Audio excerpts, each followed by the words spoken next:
Hello दोस्तों, आप सबको बहुत प्यारा नाच गीत चुटकुला नाच गीत सुना रही हूँ। अच्छा लगेगा कमेंट में जरूर बताना मेरा नाच गीत कैसा लगा आपको।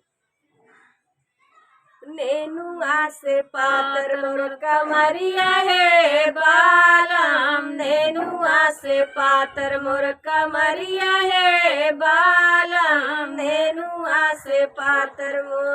अरे पापा मोर दे देहन गवनवा है बालम, पापा मोर दे देहन गवनवा है बालम, पापा मोर दे देहन।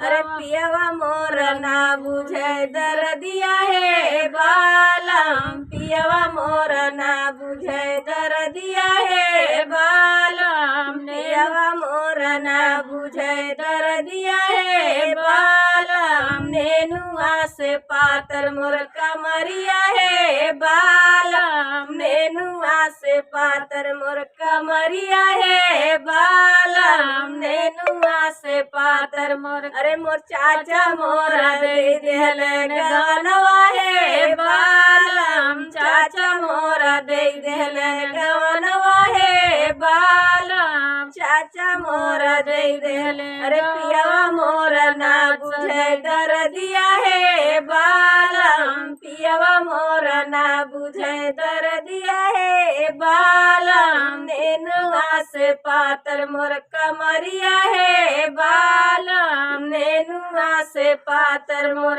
अरे भैया मोरा दे देहल गवनवा है बालम, भैया मोरा दे देहल गवनवा है बालम, भैया मोरा दे देहल। अरे पियवा मोरा ना बुझे